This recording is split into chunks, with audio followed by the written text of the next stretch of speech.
my time is spent in the kitchen. As most of you know, I am a prepper, and so that means anything that I find a different use for it. And a lot of you know that I like to prep food. And so all of this food was free. But this bread is 2 days old, and this is the really expensive Hawaiian bread. I just love the richness of it. I thought I'd put together a casserole today. Now, this isn't out of a recipe cookbook. It's just something I put together. Some of the best foods that I've ever made were foods that were kind of thrown together, and they're family favorites. Now, of course, the food never tastes the same twice. That's how it is with chili and all the soups that you make, because every time you make it, it's something different. A lot of people talk about this big bowl. This is actually a restaurant style bowl, and I got it on Amazon, and I'll just share with you the link below because I've had so many people ask me. It wasn't really that expensive, which surprised me. I have 2 of them, and I use them for just about everything. I will share with that in the description box below. Now, my channel isn't about affiliate links or anything, but so many people ask me, and I think they don't realize that under the video is a description. Now, the description box tells you where all these items come from, and so it's a lot easier for me to share it on a video than to try to get back to 30, 40 people asking the same thing. If you're on a mobile phone, I'm not sure how you can find the description box. But if you're on a regular computer, you can just click show more, and that's how you find it.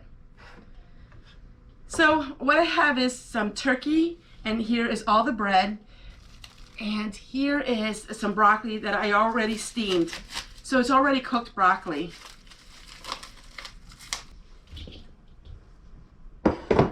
Now, this is enough to feed an army, I know. I'll probably make some of it and give it to my children. But I wanted to get all of this used up. This would make a great frozen casserole as well. A lot of times they say cream soups don't freeze very well, but if you have it in a casserole like this, it should be just fine.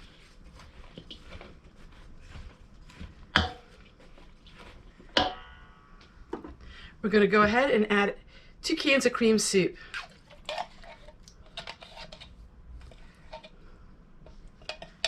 It's a little bit like chicken divine.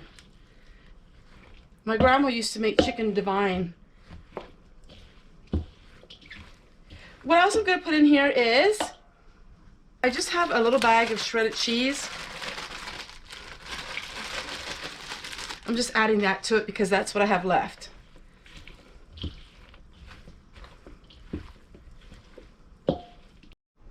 All right, just like that, I have 3 meals. So this is a meal for us and a meal for my children. There you go, everyone. In a matter of minutes, we just put together a really good meal. It has that good bread, it has some turkey, it has some cream soup, a little bit of milk, a little bit of cheese, and it has broccoli. All right, and I'll show you what else I'm working on today. Today's canning some ham broth. I made this ham broth yesterday. Yes, my broth is cold. On the top of it is the fat, and I like to take the fat off because we don't really eat a lot of fat here. I try to skim off all the fat in my ground beef. I know the fat has the flavor, but the older you get, the more important it is to watch how much fat that you eat. So this is cold, my jars are cold, and I'm going to pressure can it for 35 minutes on my altitude. Now, some people would say they would heat it. I'm not going to that second step. It just seems like a lot of bother. So I'm going to go ahead and we're just going to can this. Now, this is the same as chicken broth. I already strained it, so there is no meat in it. If you had meat in it, you would have to pressure can it for 75 minutes for pints and 90 minutes for quarts. There is absolutely not one piece of meat in here because I strained it really well with cheesecloth. Now, I did leave a little bit of fat in for the flavor, but I took a large part of it out.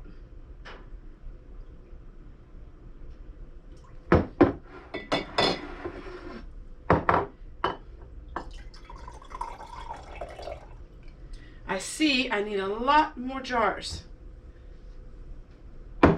These jars have already been washed in hot soapy water.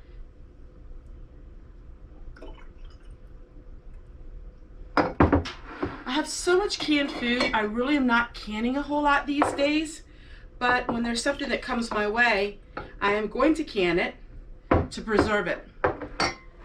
I was gifted the ham bone, and so I thought, well, I might as well make some beautiful broth with it, because ham broth is something that I don't normally can because it's hard to come by.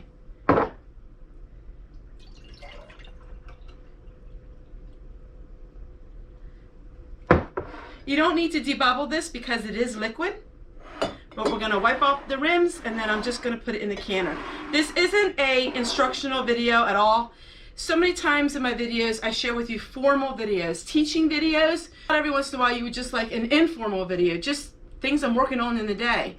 Alright, so I'll get back to you, we'll put the lids on and we'll talk a little bit about my day. Years I had a lot of people ask me, what are the most important things with prepping and with homesteading? What would I consider the most important? Well, a pressure canner to me is the most important thing anybody would ever want to have if they're thinking about their future, as far as at times would get bad. In my videos, I'm not a doom and gloom person. You're not going to hear me say, you know, the end of the world and things like that. But I am a prepper. I just prep in a different philosophy and a different way of living. Besides the pressure canner, I would say jars, jars, jars, and lids. Everything you need to can. Anything and everything. Because even if you were given 2 sacks of potatoes and you wouldn't be able to use them, at least you could pressure can them. So what happens if the electricity runs out? Well, then I would say have ways that you can preserve food that you don't need the pressure canner. In the olden days, they smoked the meat. Get books from the 1800s, before electricity. Get all kinds of books. So right now, I just was feeling here, and there is a little chip on the edge of this. This would not seal. So another important lesson is to make sure you feel the edges of your jars to make sure that they're smooth and there is not even just a hairline crack in it. Dehydrators are really important. Now, learning how to dehydrate using the sun is really important. I've actually really got into that this year, as I have a lot of videos on that. I use the All-American Sun Oven to dehydrate herbs, or you can just have them air dry, and air drying fruits, it's kind of fun. I love books.